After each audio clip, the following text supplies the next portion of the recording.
The civilian transport ship Horizon's Edge moved through the darkness of space at speeds that would have seemed impossible just 5 years ago.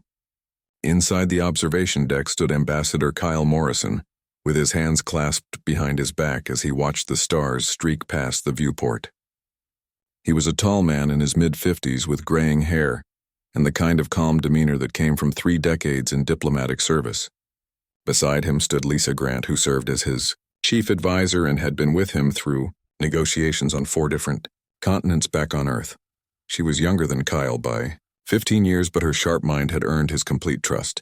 The third member of their core team was Jake Bennett, who handled security and had the build of someone who took physical fitness seriously. He stood near the door with his eyes constantly scanning their surroundings, even though they were still 2 days from reaching their destination. Kyle turned away from the viewport and looked at his 2 companions with a slight smile. They were about to make history as the first official human delegation to the Galactic Council, and the weight of that responsibility sat heavy on all their shoulders. The Council governed over 200 alien civilizations spread across the Milky Way, and had maintained peace for thousands of years according to the information Earth had received. Humanity had only achieved faster-than-light travel 5 years ago, and stumbled into first contact with a trading vessel from the Uriel Confederacy shortly after. That initial meeting had been peaceful enough and led to limited exchanges of information and culture. The Uriel had been the ones to tell Earth about the Council and eventually sponsored humanity's request for an audience. Lisa walked over to stand beside Kyle and pulled up a data tablet that displayed information about the various Council species they would encounter. The Krell Empire held significant military power, and their Chancellor Vexthor would be presiding over the initial meetings. The Ashara Collective controlled vast economic networks, and their High Arbiter Selene was known for her rigid interpretation of Council law. There were dozens of other species, but these 2 held the most influence according to their intelligence. Jake joined them and crossed his arms as he looked at the tablet screen with a frown. He had voiced his concerns about this mission from the beginning, and felt that Earth was rushing into something they did not fully understand.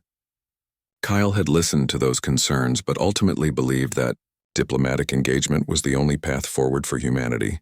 If they wanted to join the galactic community, their ship's intercom crackled to life, and the captain announced that they would be dropping out of FTL in approximately 48 hours. Kyle nodded to himself and suggested they review their presentation materials one more time. The 3 of them moved to the conference room where holographic displays showed Earth's achievements in art and science and philosophy.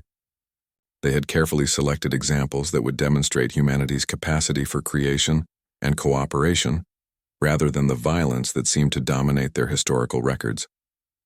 Lisa had argued that hiding their violent past would be dishonest, but Kyle insisted they should emphasize humanity's growth and potential rather than dwell on wars that were now behind them. As they worked through the night reviewing every detail of their presentation, Jake brought up a question that had been bothering him. He asked why the Uriel had been so insistent that humans downplay their military capabilities during these talks. The Uriel ambassador had specifically warned them that the Council viewed military strength with suspicion when it came to newer species. Kyle explained that the Council had apparently dealt with aggressive young civilizations before and had developed protocols for managing them. Lisa added that from what she had read in the provided materials, the Council preferred new members to be peaceful and compliant, rather than independent and armed. Jake did not like that answer, but kept his thoughts to himself as they continued their preparations. The Horizon's Edge dropped out of FTL at the edge of the Nexus system, and the crew got their first look at the massive space station that served as the Council's headquarters. The structure was enormous beyond anything humanity had constructed, and seemed to be built from materials that shimmered with colors that had no names in human language. Hundreds of ships from dozens of different species moved around the station in carefully controlled traffic patterns. Their ship received docking instructions and was guided to a berth in what appeared to be a section reserved for minor or unaligned species. Jake noticed this immediately and pointed out that they were being grouped with civilizations that had little to no influence in Council matters. When the docking procedures were complete, Kyle straightened his formal diplomatic attire and led his team through the airlock. They were met by a delegation of council functionaries who were members of a species called the Vorn.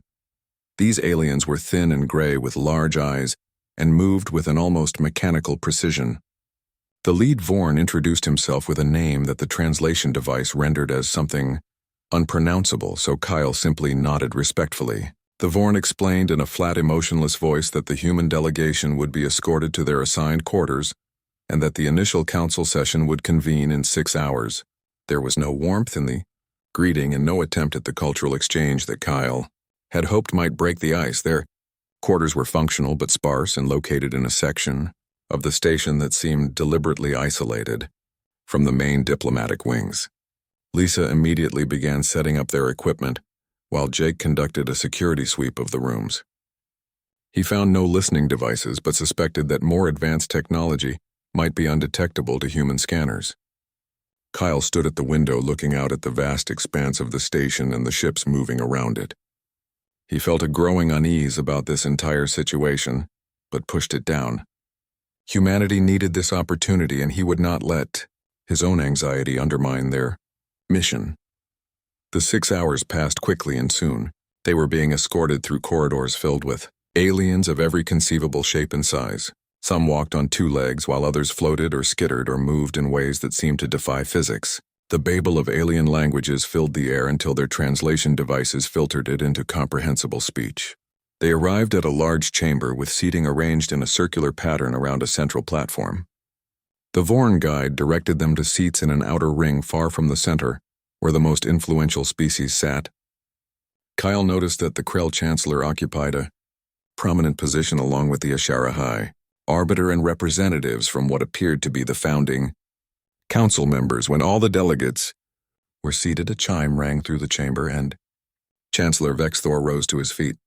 He was a massive creature that resembled an upright reptile with scales that gleamed like polished metal.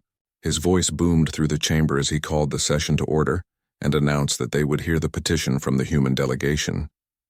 Kyle stood and walked to the central platform with Lisa and Jake following close behind. He activated their holographic presentation and began to speak about Earth and humanity's desire to join the galactic community as partners and friends. But as he spoke, he could see the dismissive expressions on the faces around him and realized with growing dread that this was not going to go the way he had hoped. The first day of presentations had gone poorly, and Kyle knew it as he sat in their quarters reviewing the recordings of the session. The council members had barely concealed their contempt as he showed them images of human art and spoke about their scientific achievements. Several delegates had openly laughed when he mentioned humanity's philosophical traditions, and one particularly hostile member from the Draxian hegemony had called humans primitive warmongers who barely understood the technology they had stolen from more advanced species. Kyle had kept his composure throughout, but Lisa had seen his jaw tighten with each insult. Jake had wanted to respond to the accusations, but Kyle had quietly ordered him to remain silent. Starting a confrontation in the council chamber would only confirm their worst assumptions about humanity. The 3-day recess had been called by Chancellor Vexthor, who claimed the council needed time to review Earth's petition and discuss the matter privately. During those 3 days, the human delegation found themselves completely isolated. No other species would meet with them, and their attempts to arrange informal discussions were politely but firmly declined. Lisa spent her time analyzing every interaction and came to a troubling conclusion. The council had already made their decision before the humans ever arrived, and these proceedings were nothing more than theater. Jake agreed with her assessment and urged Kyle to consider leaving immediately. He argued that they had done their duty by presenting humanity's case, and staying longer would only expose them to greater danger. Kyle refused to abandon the mission and insisted they had to see this through to whatever end awaited them. On the morning of the 4th day, they received a summons to the Grand Chamber, which was apparently a larger and more formal venue than where they had given their initial presentation. The message stated that all 200 council species would be in attendance for the final deliberations. Kyle dressed carefully in his formal attire and checked his appearance one last time before leaving their quarters. Lisa carried a datapad with prepared responses to various scenarios they had anticipated. Jake wore his dress uniform, but Kyle noticed he also had a small weapon concealed beneath his jacket. He started to object, but Jake cut him off and said flatly that he would not walk into that chamber completely defenseless. Kyle decided not to argue, and the three of them followed their Vorn escort through the station. The grand chamber was massive beyond anything Kyle had imagined, and could easily hold thousands of beings. The architecture seemed designed to make anyone standing at the center feel small and insignificant. Seating rose in curved tiers on all sides, creating an amphitheater effect, where every eye could focus on whoever stood in the middle. The human delegation was led to that central position, and as they walked, Kyle noticed something that made his blood run cold. The few species that had shown them any courtesy during their time here were absent from the chamber. The Yoriel who had sponsored their petition were nowhere to be seen. The Mindari who had at least been polite during brief encounters in the corridors were also missing. Only the hostile and dismissive species had gathered for this session. Chancellor Vexthor stood and the chamber fell silent immediately. His massive form seemed even more intimidating in this vast space, and when he spoke, his voice carried a weight of absolute authority. He began by stating that the Galactic Council took its responsibilities seriously and had carefully considered humanity's petition for membership. Kyle felt Lisa tense beside him as the Chancellor's tone made it clear this would not be a favorable decision, but what came next was far worse than a simple rejection. Vexthor declared that humanity represented a clear and present danger to galactic peace based on evidence the Council had gathered. He gestured, and holographic displays appeared throughout the chamber, showing what he claimed were images of human military buildups and plans for aggressive expansion. Kyle stared at the images in disbelief because he knew immediately they were fabrications. The military installations shown in the hollows were far more advanced than anything Earth possessed, and the documents detailing invasion plans were complete fiction. He started to speak, but Vexthor cut him off with a sharp gesture. The Chancellor continued his presentation and accused humanity of hiding their true nature behind a facade of peaceful intentions. He claimed that analysis of human history showed an unbroken pattern of violence and conquest that would inevitably be directed at the galaxy if left unchecked. Other council members began to voice their agreement, and the chamber filled with calls for action against the human threat. Lisa stepped forward and demanded to know where this so-called evidence had come from, because none of it was real. Her voice carried across the chamber but was met with dismissive laughter from several delegates. High Arbiter Silene rose and stated coldly that the evidence had been verified by Council intelligence services and its authenticity was not in question.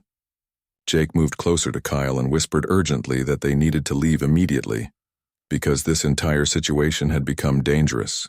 Kyle knew Jake was right, but he also knew they would never be allowed to simply walk out of the chamber. He raised his voice and addressed the Council directly. He stated clearly that the evidence was false and demanded a proper investigation before any judgments were made. He invoked the Council's own laws regarding due process and the rights of accused parties. Chancellor Vexthor's expression shifted to something that might have been satisfaction. He declared that the Council was well within its rights to take preventative action against species that posed existential threats to galactic stability. He cited several precedents from Council history, where young aggressive civilizations had been neutralized before they could spread violence across the stars. Kyle felt his heart hammering as he realized what was about to happen. This was not a trial or even a formal judgment. This was an execution that had been planned before the humans ever arrived at the station. He looked at Lisa and Jake and saw his own understanding reflected in their faces. The vote was called, and every single council member voted in favor of what Vexthor called preventative justice. The chamber erupted in approval as the decision was announced. Kyle tried once more to speak, but armed guards had already begun moving toward the central platform. He saw they were Krell soldiers in heavy combat armor, and knew that resistance would be futile. Lisa grabbed his arm and told him not to do anything that would give them an excuse for further violence. Jake positioned himself between Kyle and the approaching guards, but Kyle ordered him to stand down. He would not let his people die here in a pointless fight. Chancellor Vexthor pronounced the sentence with theatrical formality. Ambassador Kyle Morrison of Earth would be executed immediately as a message to his species. The message was simple and brutal. Humanity had 30 days to submit completely to Council authority, which meant total disarmament and acceptance of Council oversight over all aspects of human civilization. If Earth refused, Then the Council would dispatch its fleets to eradicate humanity entirely. Kyle listened to this pronouncement and felt a strange calm settle over him. He had come here hoping to build bridges, and instead he would become a martyr. But he would not go quietly into whatever death they had planned. The guards seized him roughly and forced him to his knees in the center of the chamber. Lisa screamed and tried to reach him, but more guards grabbed her and Jake and held them at the edge of the platform. They were forced to watch as Kyle was positioned before the assembled council. Vexthor activated a device that would broadcast this execution across all council networks. He wanted every species in the galaxy to witness what happened to those who threatened the established order. Kyle raised his head and looked directly into the recording devices. His voice was steady and clear as he spoke his final words. He told them they had made a grave mistake in murdering an innocent man who came in peace. He said that humans never forget and never forgive those who kill their own. He warned them that Earth would answer this crime, and the answer would be written in fire across the stars. The execution method was quick but deliberately humiliating, as Vexthor wanted to strip away any dignity from the human. Energy beams struck Kyle from multiple angles and his body collapsed to the chamber floor. Lisa was sobbing and Jake was fighting against the guards holding him with futile rage. The chamber erupted in approval again, as if they had just witnessed some great victory. Vexthor ordered the human survivors released and Kyle's body returned to them. He repeated the ultimatum clearly so there would be no misunderstanding. 30 days to surrender or face total annihilation. Lisa and Jake were escorted back to their ship along with Kyle's body sealed in a containment unit. The Horizon's Edge was given immediate departure clearance as the Council wanted them gone from the station. As the ship pulled away from the dock, Lisa sat in the observation room staring at nothing while Jake made the necessary flight preparations. Neither of them spoke because there were no words adequate for what had just happened. The 3-week journey back to Earth stretched ahead of them, and they both knew that when they arrived everything would change. The Council had executed an ambassador who came in peace, and now they would learn what humans did when peace was answered with murder. The Horizon's Edge emerged from faster-than-light travel at the edge of Earth's solar system, and Lisa Grant sat in the command chair, staring at the blue world growing larger on the view screen. 3 weeks had passed since Kyle's execution, but the image of him being murdered in front of the entire Galactic Council played endlessly in her mind. Jake Bennett stood at the navigation console, and neither of them had spoken much during the journey home. The quantum communication array had already transmitted their full report, along with the video footage of everything that happened in the Grand Chamber. Earth knew what had been done to their ambassador and the ultimatum that followed. Lisa could only imagine the fury that must have swept across the planet when people saw how the Council had treated humanity's peaceful delegation. As they approached Earth orbit, they received priority docking instructions, directing them to the military station above Geneva, where the United Earth government maintained its primary headquarters. The station was normally a quiet facility handling routine administrative traffic, but now it swarmed with military vessels and transport ships moving with urgent purpose. Lisa noticed immediately that these were not the civilian craft humanity typically used for space operations. These ships had aggressive profiles with weapon ports clearly visible and armor plating that spoke of serious military intent. Jake saw them too and commented quietly that Earth had apparently not been idle during the 3 weeks of their journey home. They docked at the military berth and were met by an honor guard that escorted them directly to the main conference facility. The corridors were filled with personnel moving with focused intensity, and Lisa recognized several high-ranking military officers she had only seen in news broadcasts. They were led into a large chamber where the entire United Earth government leadership had assembled. President Daniel Hayes stood at the head of the table, and beside him was Fleet Admiral Christina Cole, who commanded all of Earth's military forces. Around the table sat representatives from every major nation and organization that had unified under the Earth government after first contact with alien species. The mood in the room was unlike anything Lisa had ever experienced, and she could feel the rage barely contained beneath the surface of every person. President Hayes greeted Lisa and Jake with grave formality and asked them to present their full account of what happened, even though everyone had already seen the recordings. Lisa walked them through every detail from the moment they arrived at Nexus Prime to the execution and the ultimatum delivered by Chancellor Vexthor. Her voice remained steady as she described watching Kyle die, but Jake had to pause several times when giving his portion of the report. When they finished, there was absolute silence in the chamber for several long moments. Then Admiral Cole asked a single question that cut to the heart of everything. She wanted to know if Lisa and Jake believed there had ever been any chance of peaceful resolution, or if the execution had been predetermined before the human delegation ever arrived. Lisa answered without hesitation that the entire proceeding had been theater designed to justify what the council had already decided to do. The fabricated evidence and the absence of any species friendly to humanity made it clear this was an orchestration rather than a legitimate judgment. Jake added that the council viewed humans as primitives who could be intimidated into submission through violence. They had executed Kyle as a demonstration of power and expected Earth to surrender rather than face their military might. President Hayes nodded slowly and thanked them for their service and sacrifice. He told them that Kyle Morrison had died believing in peace and diplomacy, but that his death would not be in vain. What came next would honor his memory in the only way the council would understand. The president activated a holographic display that showed the orbital space around Earth and Luna and Mars.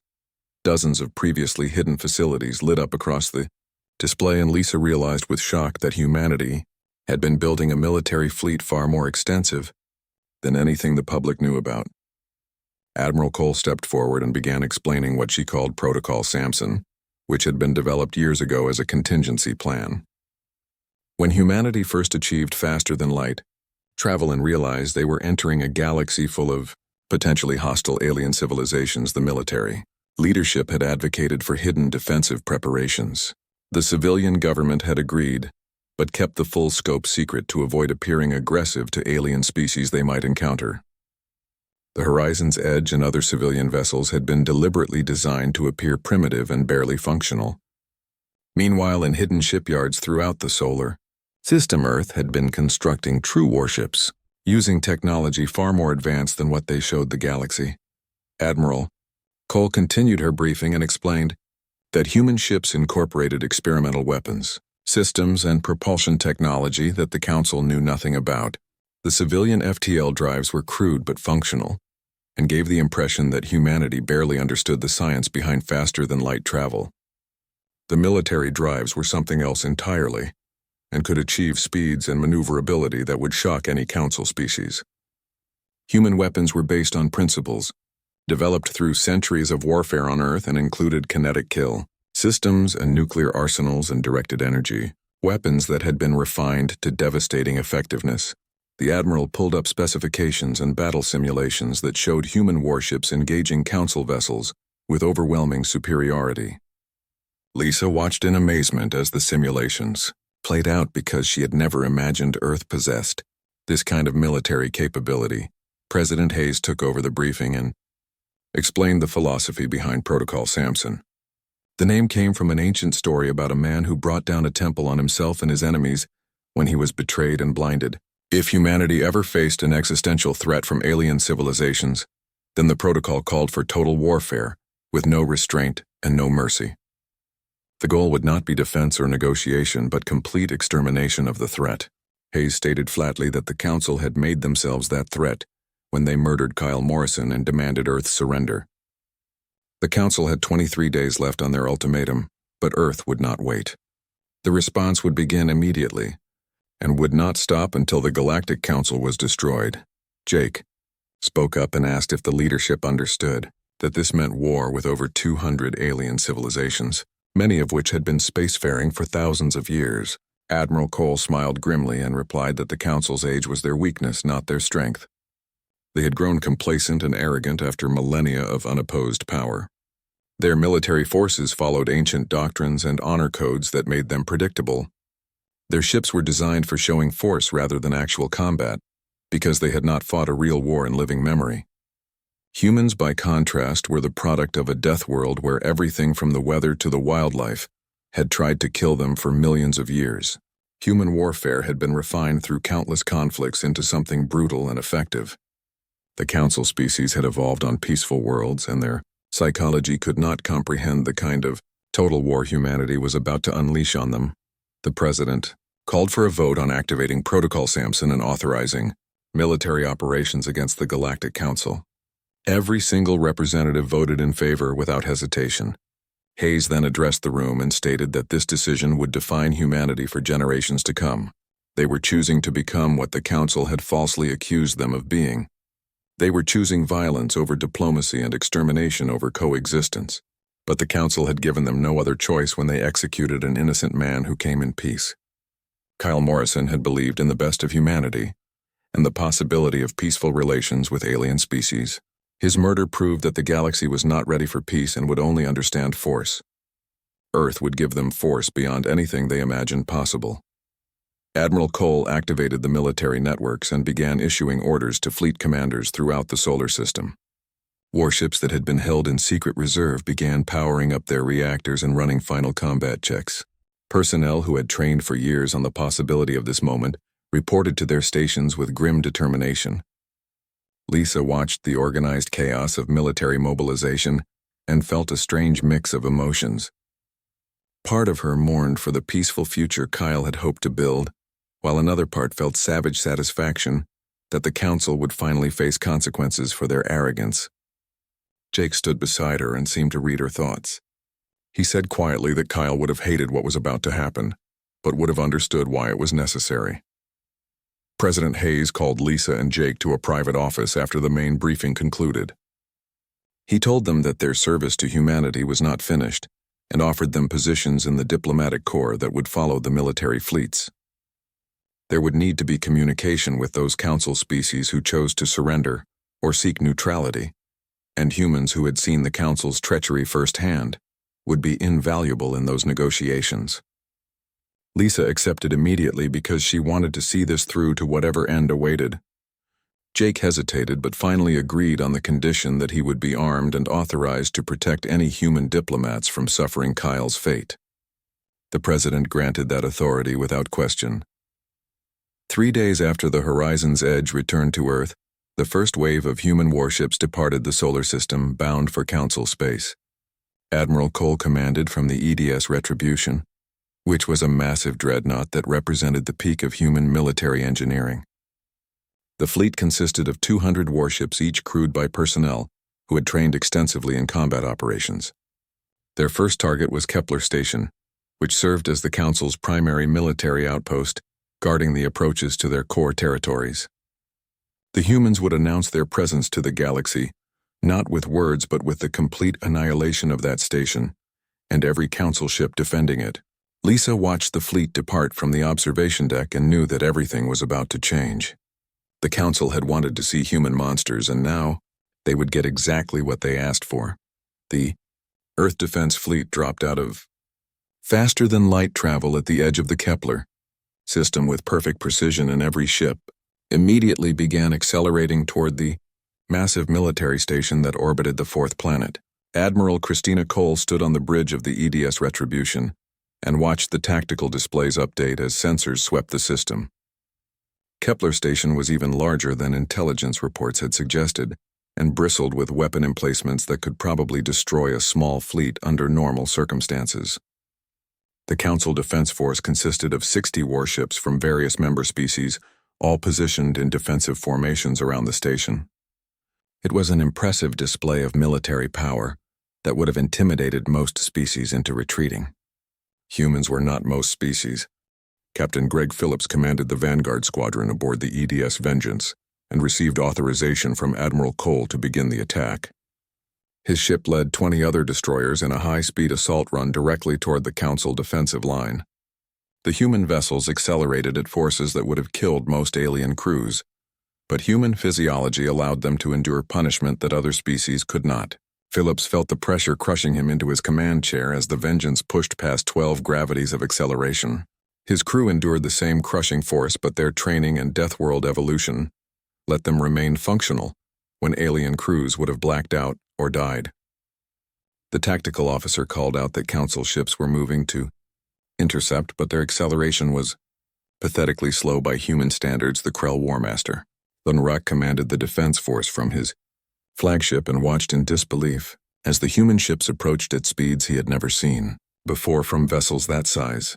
His tactical officers reported that the humans were pulling maneuvers that should tear their ships apart from the stress, but somehow the crafts remained intact. He ordered his fleet to open fire, but the human vessels jinked and rolled with impossible agility, dodging most of the incoming fire.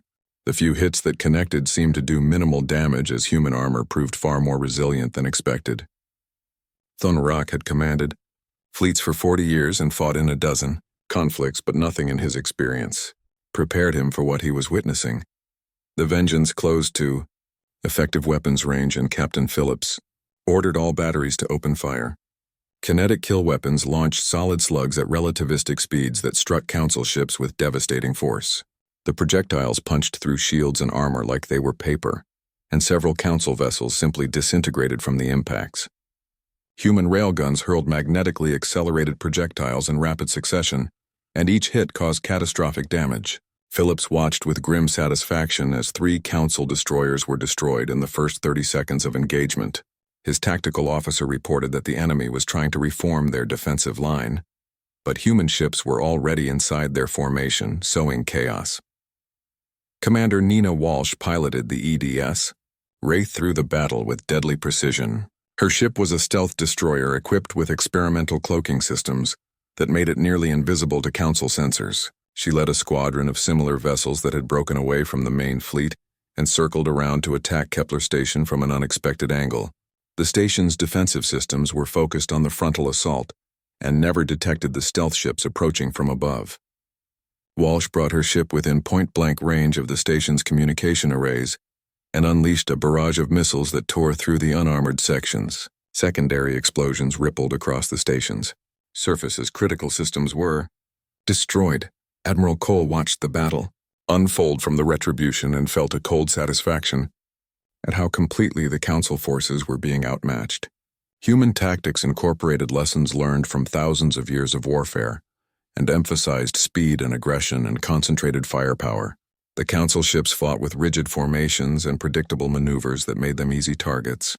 She opened a channel to all human vessels and authorized use of nuclear weapons against hardened targets. Several destroyers broke formation and accelerated toward Kepler Station itself. The Council had banned nuclear weapons millennia ago as barbaric and uncivilized. Humans had refined them into precision instruments of destruction. Captain Phillips received the authorization and selected 3 warheads from his ship's arsenal.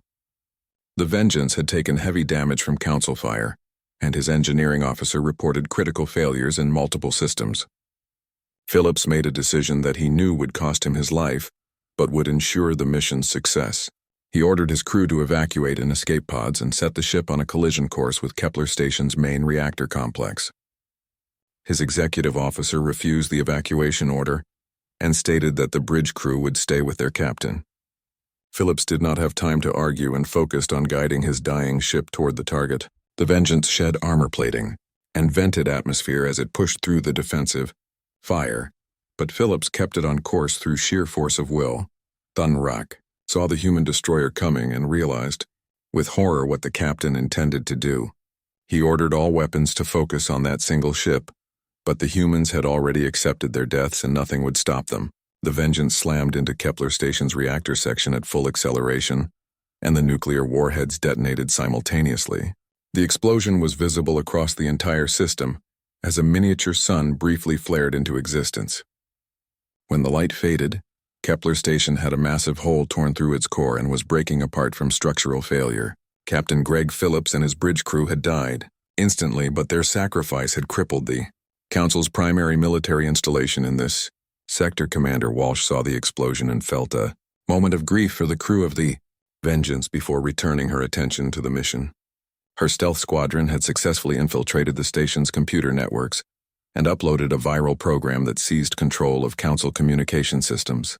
Within seconds, the program began broadcasting a message across all Council frequencies. The message consisted of the full recording of Kyle Morrison's execution, followed by a declaration from President Hayes. The President's words were simple and devastating. He stated that the Council had executed an innocent man to intimidate humanity, and now Earth would show them what humans did to murderers. There would be no mercy and no negotiation and no survivors. Every Council world that supported the organization militarily would be considered a legitimate target. Any species that wished to avoid destruction should withdraw. From the Council immediately, the battle for Kepler Station raged for 18 more hours, but the outcome was never in doubt after the Vengeance's sacrifice. Human ships methodically destroyed every Council vessel in the system using tactics that ranged from brilliant to brutal. When Council ships tried to surrender, the humans ignored the transmissions and continued attacking. Admiral Cole had made it clear before the fleet departed Earth that this was not a war for territory or resources. This was extermination warfare aimed at completely destroying the Council's ability to threaten humanity. Prisoners would only complicate that mission, so none would be taken. War Master Thunrock's flagship was one of the last Council ships still fighting, and he knew his death was approaching. He had watched the humans tear through his fleet with a savagery that defied everything he understood about civilized warfare. These were not honorable warriors following established conventions. These were predators who fought with the single-minded purpose of killing their enemies as efficiently as possible. His communications officer reported that the viral message from Earth had spread across Council networks, and panic was beginning to spread among member species. Thunrock's last transmission before his ship exploded was a warning to the Council leadership. He told them they had awakened something that would not stop until they were all dead.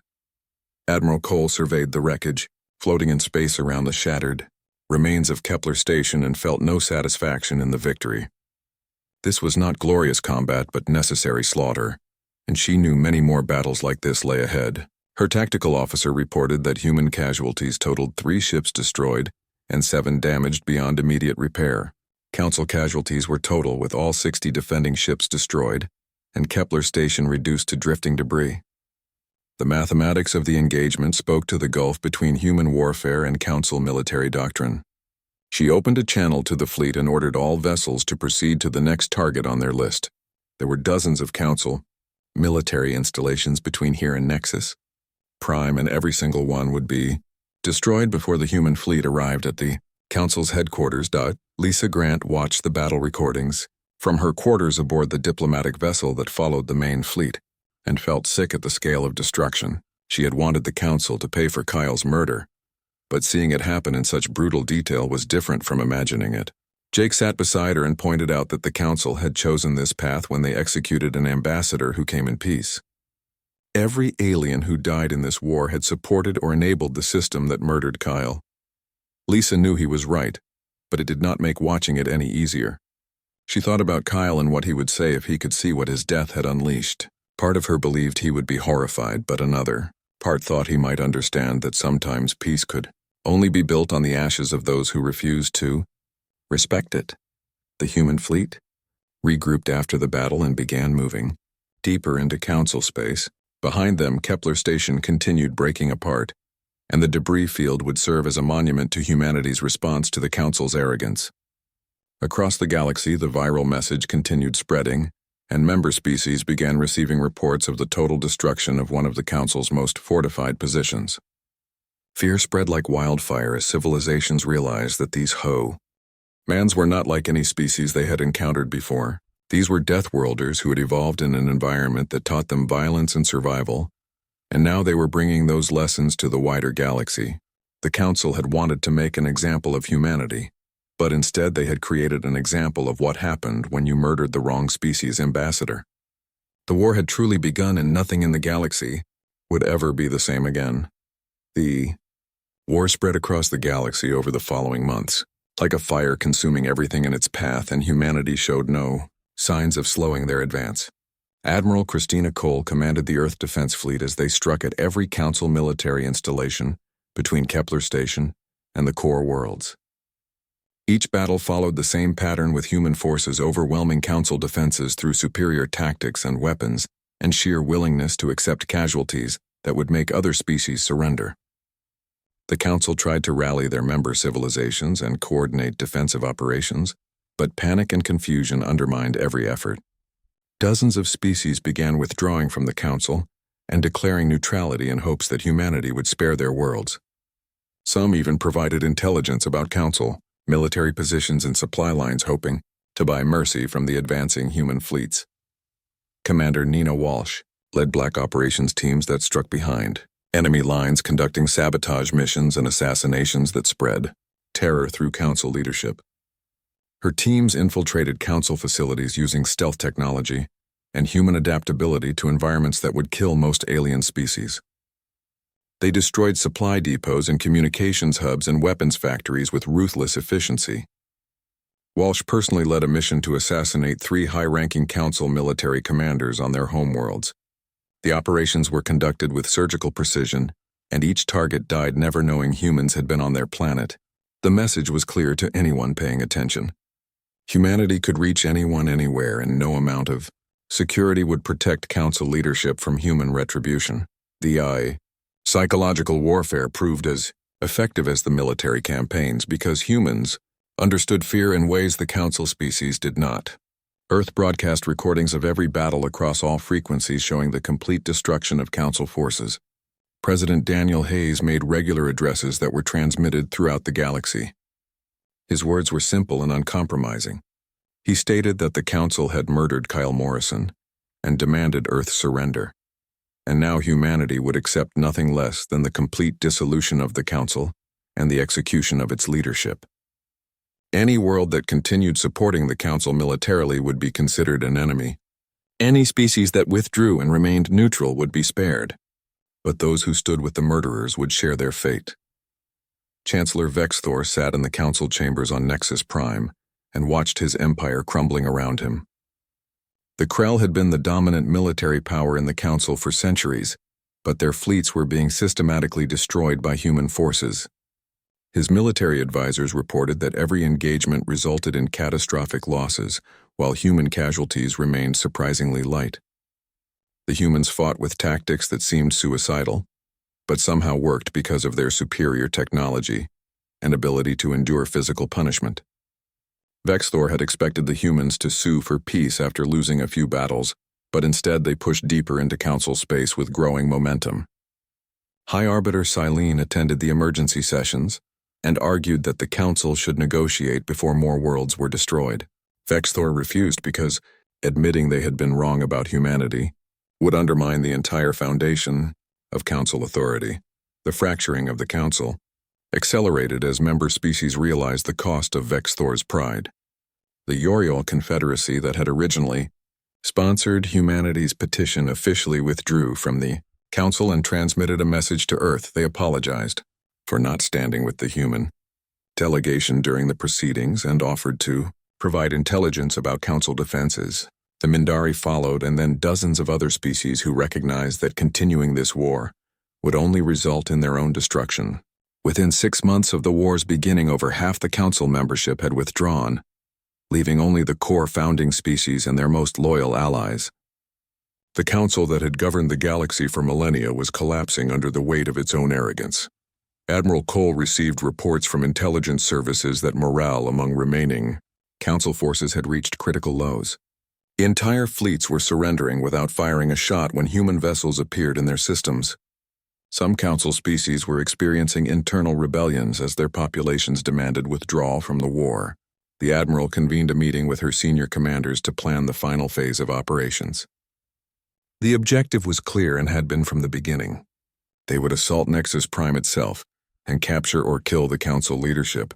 Captain Greg Phillips had died making that goal possible, and thousands of other humans had sacrificed their lives in the battles since Kepler Station. Admiral Cole intended to see their sacrifice honored with total victory. Lisa Grant worked with the diplomatic corps to manage relationships with the species that had withdrawn from the Council. Her experience at Kyle's execution gave her unique insight into which aliens had truly opposed the murder and which had simply been cowards. The Yoriel received full pardons, and Earth even established preliminary trade agreements with them. Other species were evaluated case by case based on their actions during the proceedings and their willingness to assist humanity now. Those who had actively called for Kyle's death or celebrated it found their worlds blockaded by human vessels. Lisa took no pleasure in this work but recognized its necessity. The galaxy needed to understand that humanity remembered both friends and enemies with equal clarity. Jake Bennett commanded security forces for the diplomatic mission and ensured that no human would ever again be vulnerable the way Kyle had been. He trained teams in close protection and threat assessment and created protocols for diplomatic engagement that assumed hostility until proven otherwise. Jake had watched his friend die helpless to prevent it, and that memory drove him to ensure it never happened again. He worked closely with military intelligence to identify potential threats and personally vetted every alien that requested meetings with human representatives. His methods were considered extreme by some, but Lisa supported him completely because she understood the stakes. The Earth Defense Fleet arrived at Nexus Prime 5 months after departing from the solar system. The massive station that had seemed so impressive when the human delegation first arrived now stood alone without the protection of the vast council fleet that once guarded it. Admiral Cole broadcast a message to the station, demanding the surrender of Chancellor Vex Thor and the other council leaders who had voted for Kyle Morrison's execution. She gave them 1 hour to comply before the assault would begin. The station's response came from Vex Thor himself, who still believed somehow that council authority meant something. He refused surrender and threatened humanity with consequences they could not imagine. Admiral Cole ended the transmission and ordered all ships to begin the attack.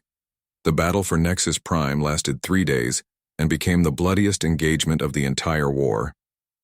The station had defensive systems far more advanced than anything at Kepler, and the remaining council forces fought with desperate courage. Human casualties were severe, as ship after ship was destroyed trying to break through the defensive grid. Admiral Cole watched her fleet being torn apart and knew that conventional assault would cost too many lives. She made a decision that would haunt her but accomplished the mission. She ordered the Retribution to ram directly into the station's main defensive hub at full acceleration. Her crew had 15 minutes to evacuate while she stayed on the bridge to guide the ship in. The massive dreadnought struck Nexus, Prime like the hammer of an angry god, and the resulting explosion tore through multiple sections of the station. With the main defenses down, human boarding teams launched assault pods toward the crippled station. Jake Bennett led one of these teams because he had requested permission to be present when the council leadership was captured.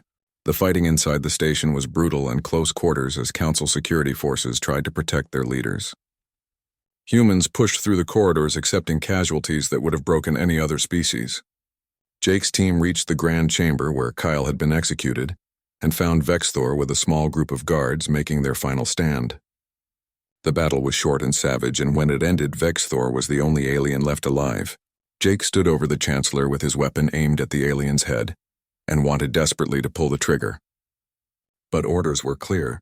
The council leaders would stand trial before execution. Chancellor Vex Thor and 17 other council leaders who had voted for Kyle's execution were brought before a human tribunal in the same Grand Chamber, where they had condemned an innocent man. President Hayes presided over the proceedings along with representatives from Earth's unified government. The charges were simple: murder of a diplome, Attic Envoy, and conspiracy to commit genocide against humanity. The evidence was overwhelming and consisted primarily of the Council's own recordings. The trial lasted 3 days because humans believed in due process even for those who had denied it to Kyle Morrison. When the guilty verdicts were announced, there was no surprise. The sentences were death by the same method used on Kyle. The executions were broadcast across every council network, just as Kyle's murder had been. President Hayes stood before the cameras and addressed the galaxy. He stated that the Galactic Council had been dissolved by force because it had proven itself corrupt and murderous. The species that had participated in Kyle Morrison's execution had paid the price. Those that withdrew and remained neutral were forgiven. Those that had helped humanity were welcomed as friends.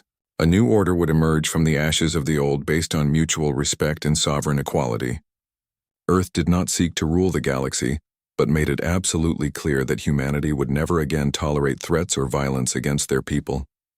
Any species that raised a hand against humans would face total annihilation without mercy or hesitation. Lisa Grant watched the executions from the observation area and felt empty inside. Justice had been served, but Kyle was still dead and thousands of humans had died avenging him. She thought about the man who had believed in peaceful coexistence and wondered if this outcome dishonored his memory or honored it. Jake stood beside her and seemed to read her thoughts.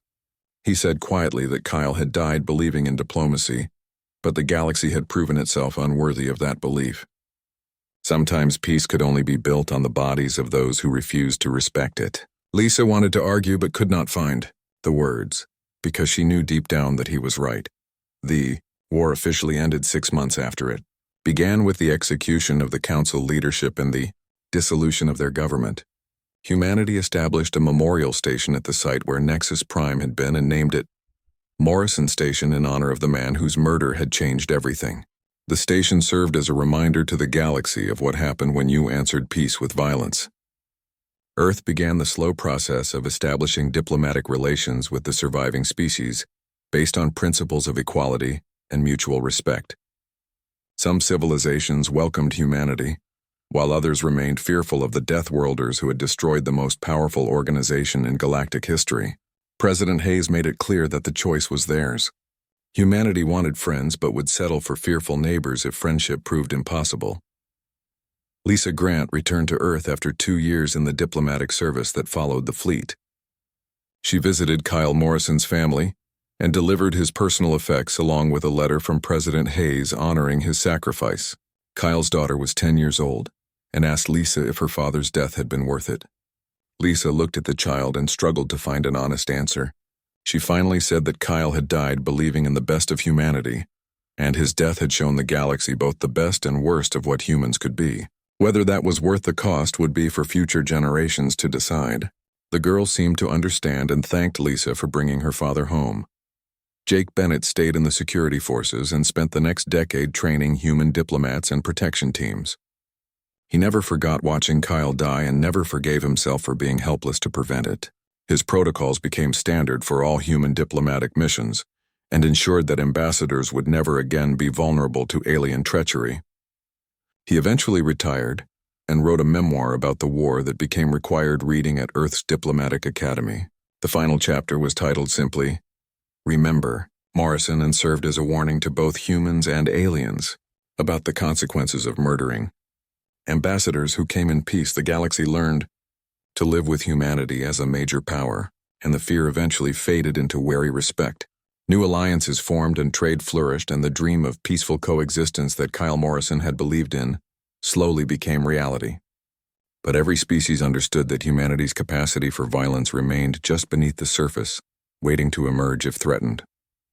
Earth maintained its military fleets and continued developing weapons technology as insurance against future threats. The message was clear and had been written in the ashes of the Galactic Council. Humans preferred peace but would choose extermination if forced to make that choice. The galaxy would never again make the mistake of underestimating the species from the Death World that answered murder with total war.